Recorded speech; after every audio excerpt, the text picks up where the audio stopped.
Today's performance is based on an idea first conceived several years ago by Mary Hagee, a producer in Philadelphia. It addresses the question, what might Lincoln himself have experienced in the final hours after the gunshot? It was originally performed as improv by two actors at Independence Hall in Philadelphia. Since then, with Ms. Hagee's permission, Fritz Klein took the original idea back to Illinois, and playwright Ken Bradbury, who created an entirely different one-man show, The Last Full Measure. The original sound score was created for it in Hollywood, and the recording of Lincoln's clock is the same as in Spielberg's film, used with permission. This is going to be terrific. 2015 is the 150th anniversary of the close of the Civil War and the assassination of Abraham Lincoln. The Last Full Measure opened last November at the Abraham Lincoln Presidential Museum in Springfield, Illinois. Today's performance is the first in a series during 2015. So this is special. You get to be here for something that's a first. And the first performance outside of Illinois. Ladies and gentlemen, Ken Bradbury's The Last Full Measure.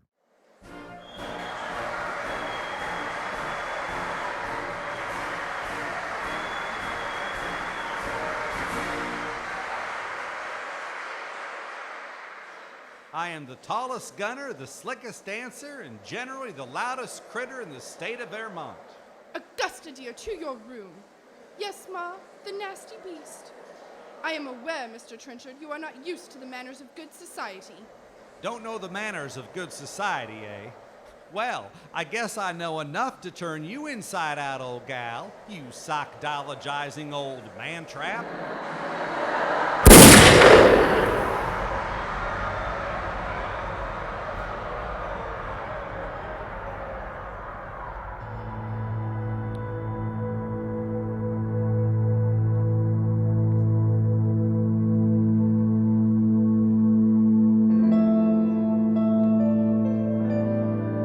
Mary? Mary! I'm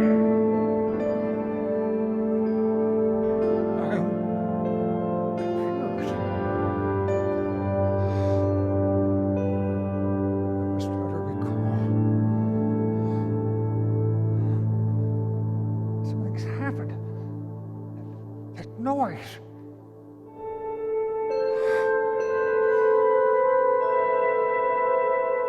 We have tickets for the theater, Florence? Theater? That's what she said. I prefer our American cousin at Florence over Grover's. Whatever you wish, Mother. Breakfast. Yes. Robert was speaking of his recent tour with the Army. I had one egg, coffee, mission. I visited with Colfax. Take this message to the Ford. We want the state box for tonight. The Grants were coming with us. The cabinet meeting. Yes, I remember the cabinet. Stanton was right. Grant.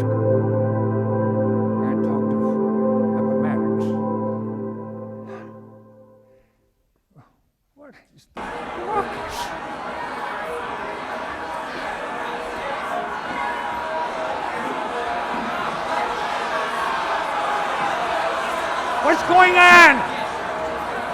What?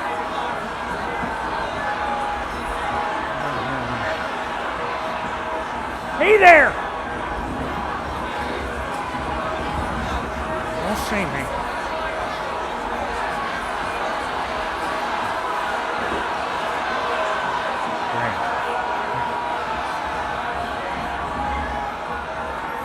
Grant.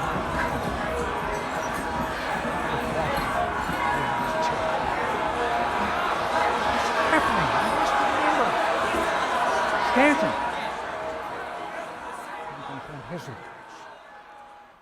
No one wanted to see that play. We came out the White House porch. That soldier had one arm. He shouted, "I would almost give my other hand if I could shake that of Abraham Lincoln." I shook his hand. Mary, where's Mary? We entered the carriage, rode to Navy Yard. I remember that most pleasant evening. Oh, at supper, Mary said Major Rathbone, Clara Harris, would see the play with us. They were late. Always late. The band struck up. It was cold. I remember that, cold. She said, "Do you want a shawl?" I'll just put on my black.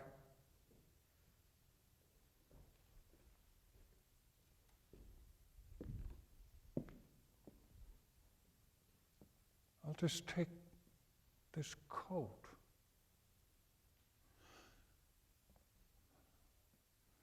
Cold. So very cold.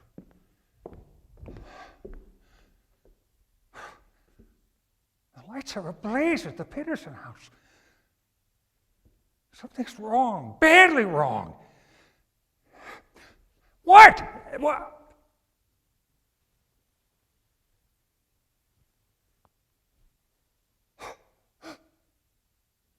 Dear God.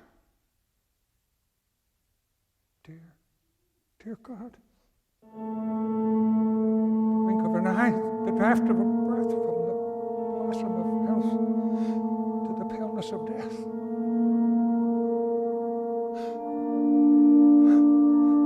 Mary.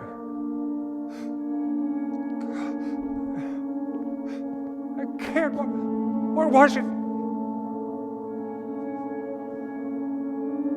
She turned to me.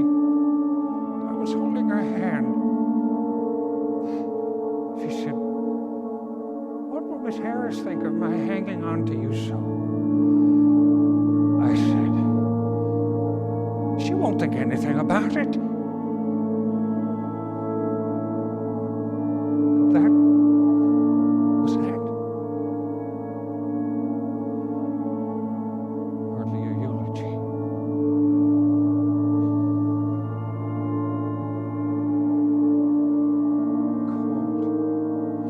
So very cold. And the vigil goes on.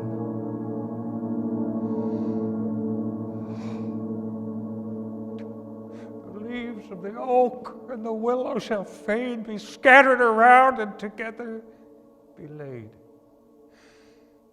And the young and the old and the low and the high shall molder to dust, and together shall lie. Is this how it ends? Stanton, Wells, quite a gathering. Physicians.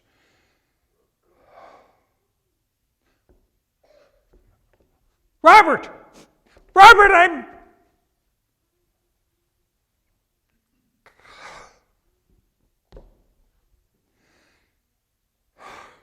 So this is the nature of things?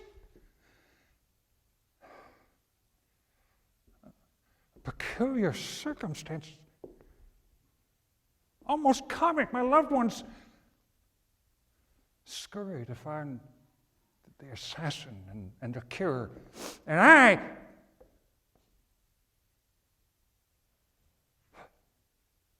care nothing for either. I simply want to know. I want to know what will remain, what will be left. So the multitude goes like the flower or the weed that withers away to let others succeed. I hope so.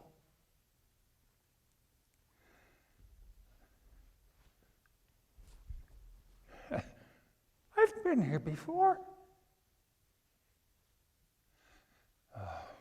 It was a dream. Sometime past, the memory of that dream remains. There was a strange, death-like stillness about me. Then I heard subdued sobs as if a number of people were weeping. I thought I left my bed and wandered downstairs. More sobbing. I went from room to room. There's light in every room, but no living person was in sight. And then I entered the east room and saw the corpse, wrapped in funeral vestment. Guards stood by, and a throng of people gazing mournfully upon that corpse. Its face was covered. I demanded, who? He's dead in the White House. A soldier turned to me. The president.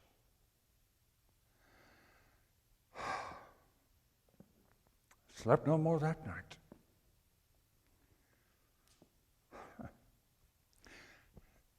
I had not anticipated this time of waiting, this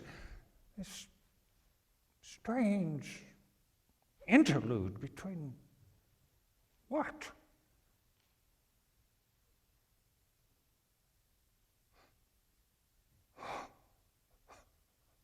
Willie's funeral was in the East Room. Oh, Mary.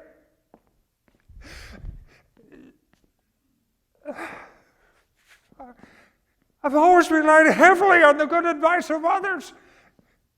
Not always agreed with them, but looking at a problem from all sides is the only way to see around the corner. But tonight, I seem to be short of company, short of advice. So I wonder what others would advise me tonight.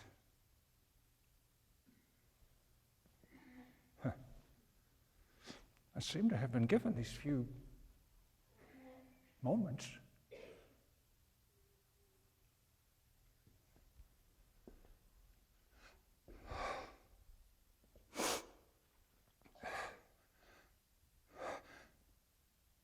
Billy, what do I do?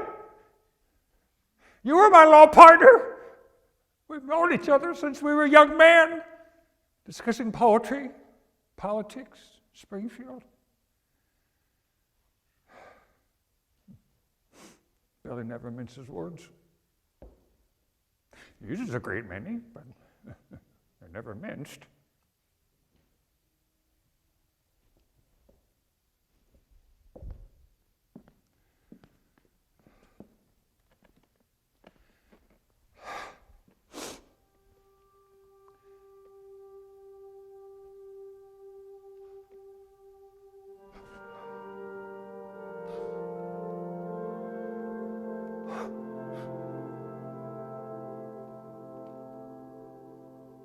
What would you have me to, Billy?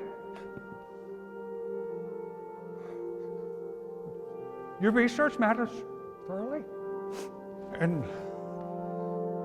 you are my man among all others on the globe.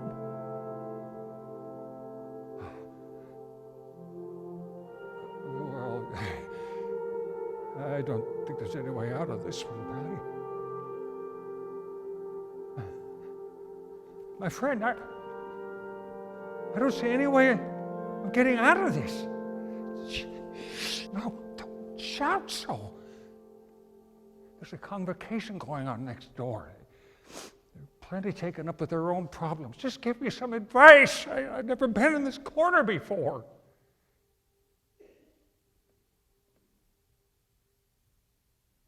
You think that'll work? You want to appeal my case? Billy, I'm about to go before the chief magistrate.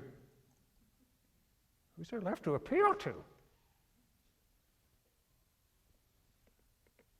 The jury. Yes. I suppose that's been where I've been the most successful. All right. Gentlemen,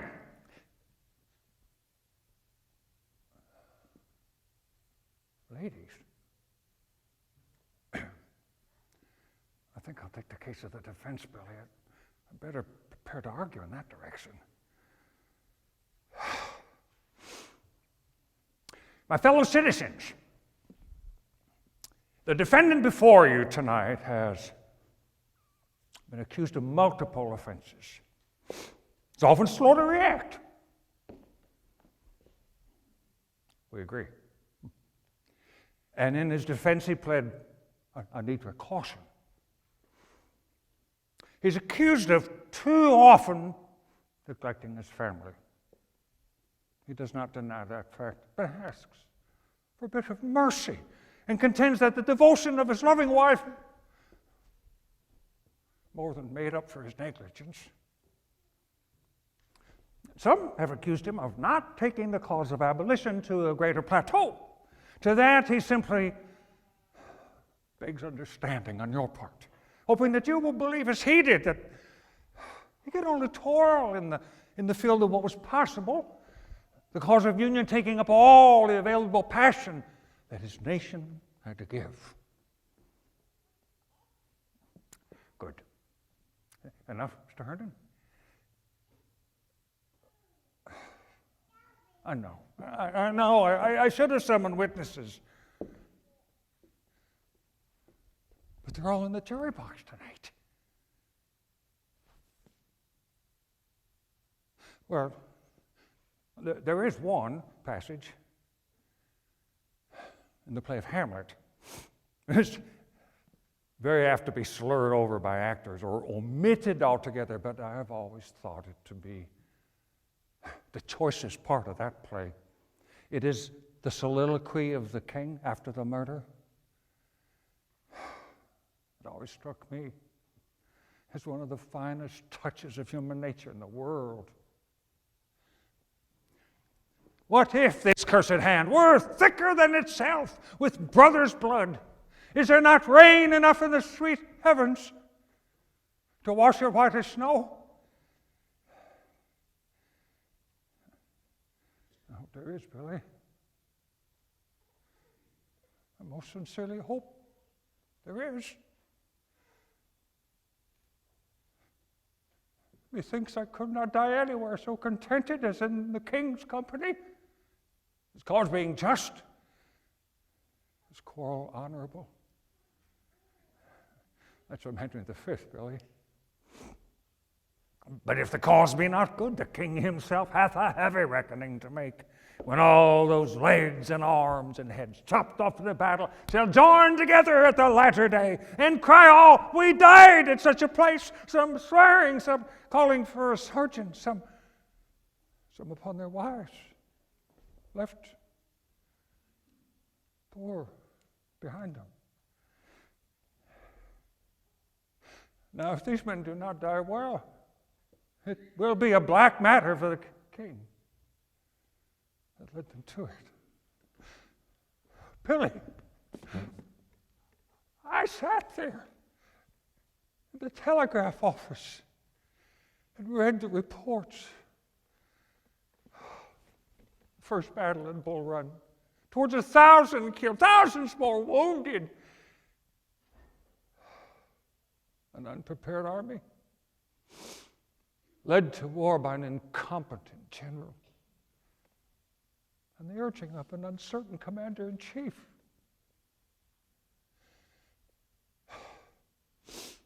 Is there not rain enough in the sweet heavens to wash it white as snow?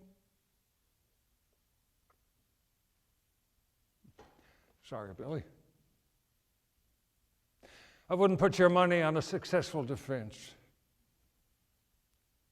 a successful appeal. I hold your advice dear, my friend.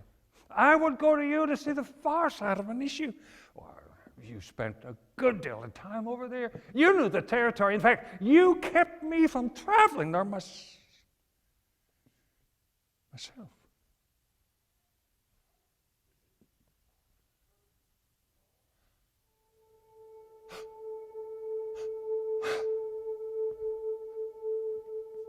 you. Speed. Joshua Speed. Oh, I'm in a predicament. What would you advise?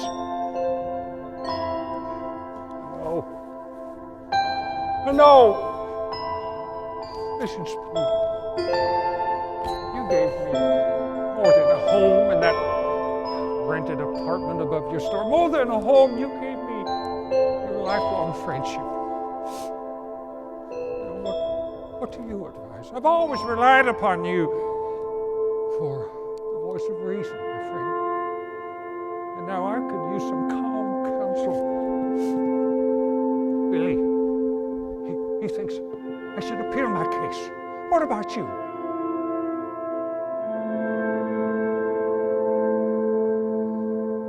No, sir. No, you have not let me down.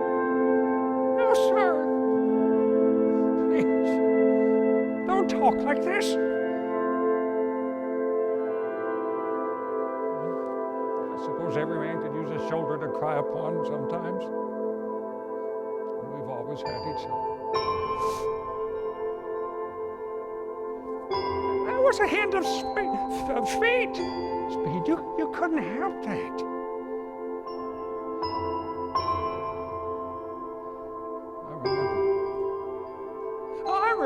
Remember when your father, the judge, died. Did I tell you? Did I ever tell you how your moving back to Kentucky affected me?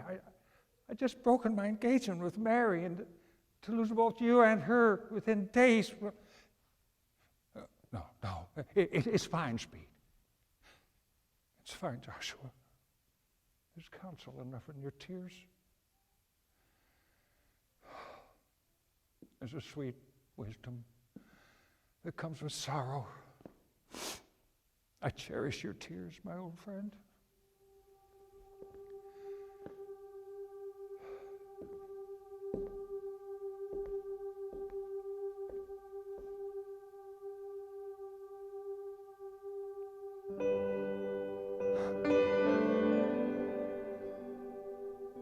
There you are, Mother.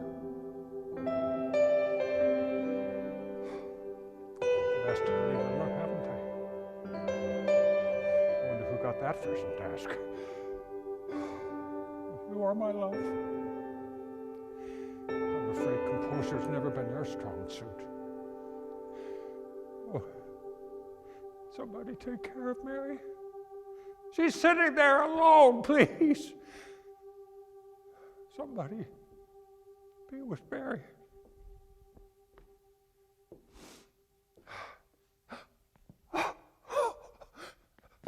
You will, won't you, Dad?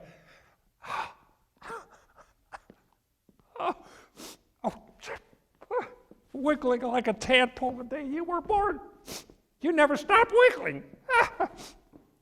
Herndon called you a notorious hellion. Oh, how many White House teachers did you run through? You know, your string of disappearing tutors nearly beat my record of retreating generals. If I recall right, you're watching a play about Aladdin tonight, aren't you? The news hasn't reached you yet. No. So, Daddy, what advice would you give Papa?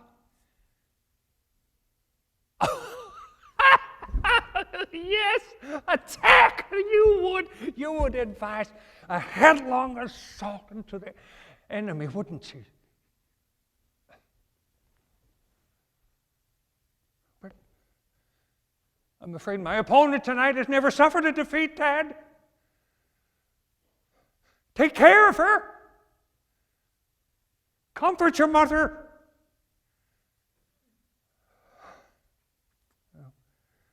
There'll be no consoling in the days ahead.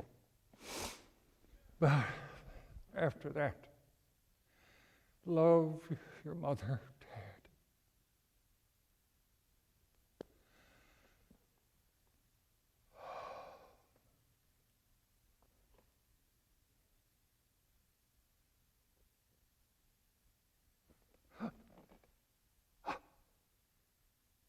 I come to you? Last? Stephen. No. Isn't it mystifying? Maybe even sublime? My final thoughts turn to my own rival, Stephen Douglas. Oh, there is much to admire in you, my dear departed friend. You know, I once envied you. Perhaps now even more than ever, considering my current state. Yes, once again you have bested me. Oh, you know, through all the debates and squabbles and elections, I never doubted your devotion to the cause of union, my friend, never. In fact, as I sit here tonight, watching the crowds enter my death chamber across the street, I fear that history might somehow overlook what you have given to our country and our cause. I'll not even ask your advice. I already know it. You would advise me to look back upon what we have accomplished. And you'd say, stop being the motherless old Lincoln, who kept every heartache so deeply hidden. And then, being Douglas, you go on and say much, much more. My dear old friend, the debate has come to its end.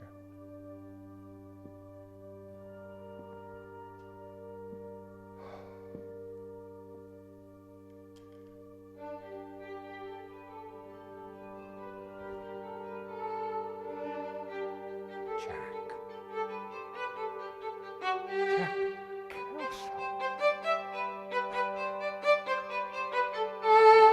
Now that is curious. The president lies dying in a boarding house, surrounded by the great powers of his day. He thinks of Jack Counsel, a ne'er-do-well drifter from New Salem, Illinois.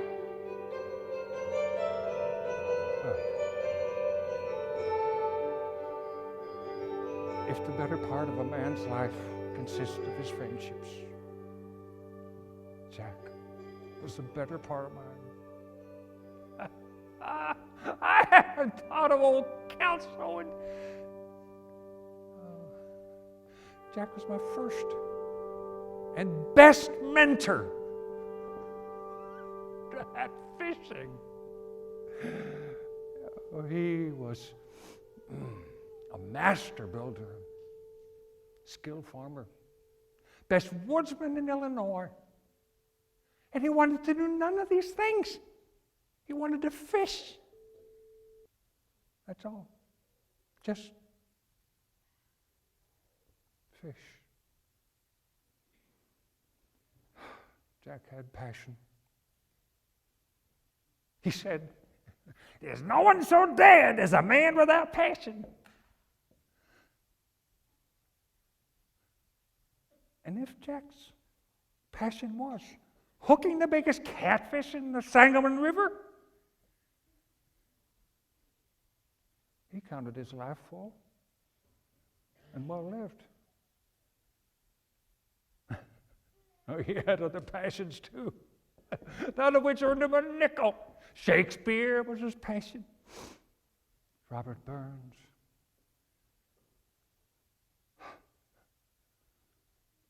He told me, any fool can make a living, Abraham, but do they have passion? That's what gives breath to a man.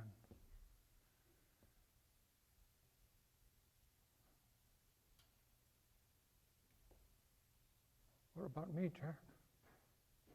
What about me? Did I have that passion?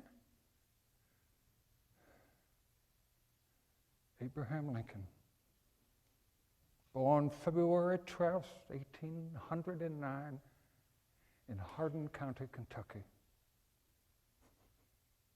Education, defective. Profession, a lawyer. Have been a captain of volunteers in Black Hawk War.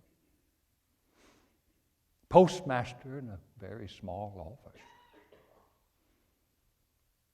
4 times a member of the Illinois legislature. Was once a member of the lower house of Congress. Twice elected President of the United States.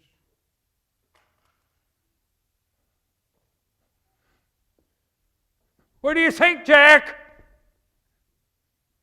How did he rate? Did you find any passion in that?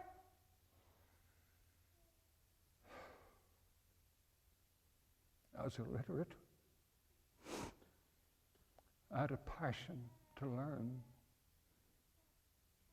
Some call it ambition. I like your word better. I was born as nothing. I had a passion become something. And then our passions mature. We see injustice. New passions arise. We see war. We become passionate for peace. Oh, I hope I might be remembered for my passion. Oh, the crowd is growing. The boys from the press have arrived. Not a good sign for any president, living or. But if those passions, if a man's passions are not carried out, if others fail to take up the torch, what remains? What was his purpose in living? The war is won. But that is not the end of the thing. The question remains, whether any nation so conceived and so dedicated can long endure. It is indeed for us the living.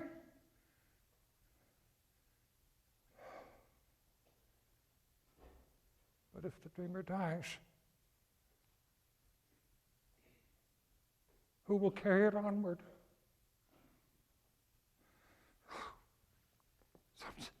Sometimes I think I've learned precious little in this city, in this job.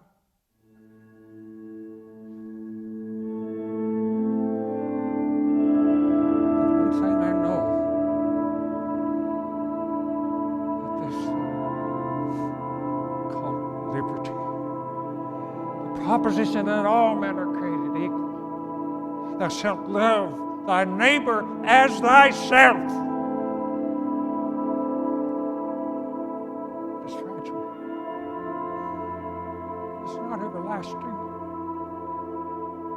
unless we make it so. Unless we keep making it so. Day after day after day. With the rising of each day's sun. And that is my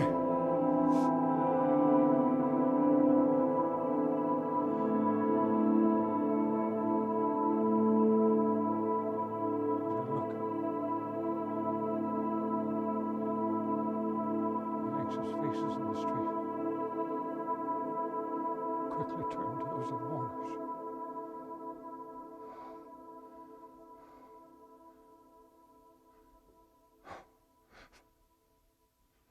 The sun is rising.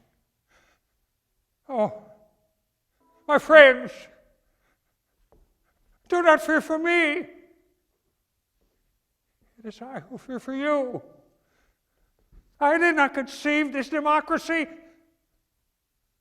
Far wiser minds than my own gave birth to that noble idea. I only held it for a while.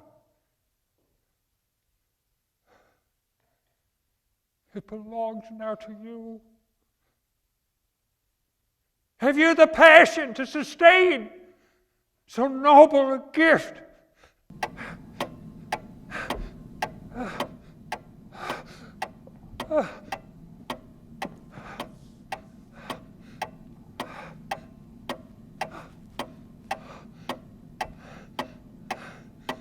I have sometimes been unduly flattered with the title of courageous.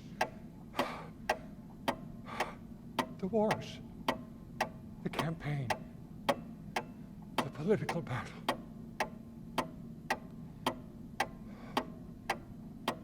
But in my heart I can only smile. The most courageous thing I have ever done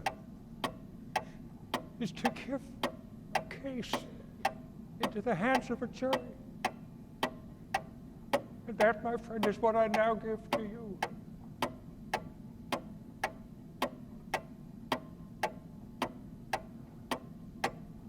A good lawyer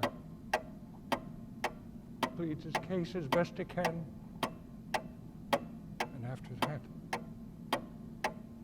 the judgment is left to someone else.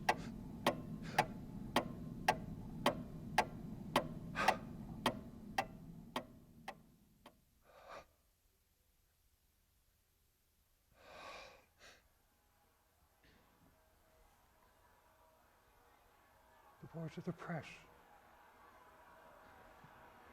they're running away from the building, carrying away that story they've awaited. This long night. Someone get it right. Someone missed the mark. And what is left? They'll call history.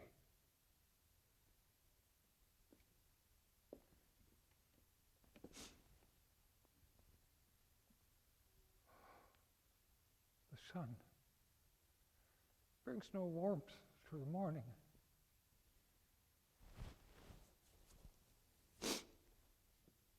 I am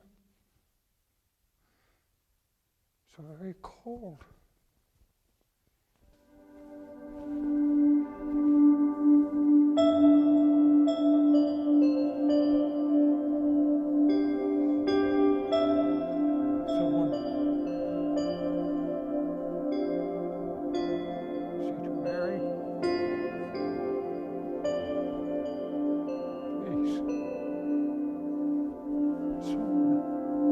Someone hold her for me.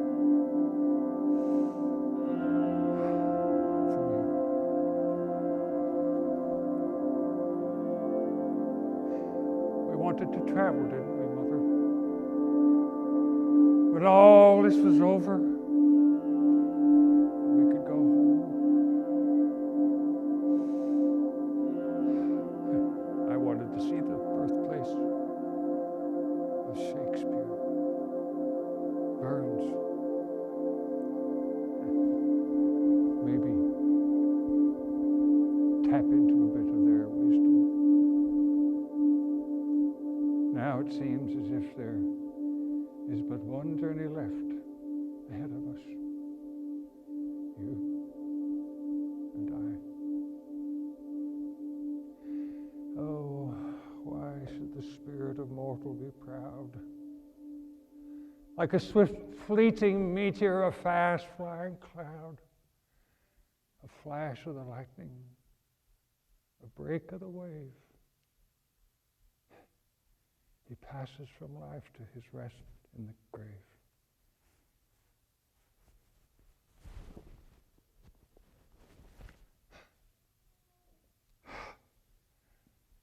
This little book, the daily treasure,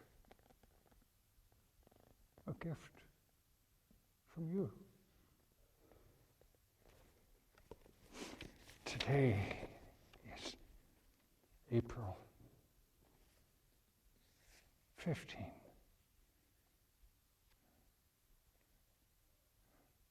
Far from the paths of men to thee, I solemnly retire.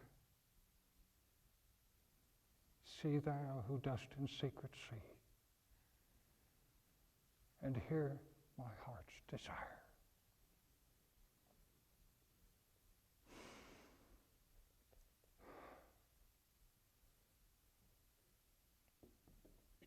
Take me home. Please, take me home.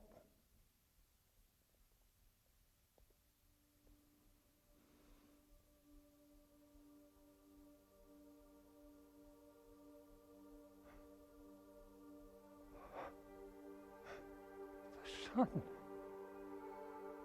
is up.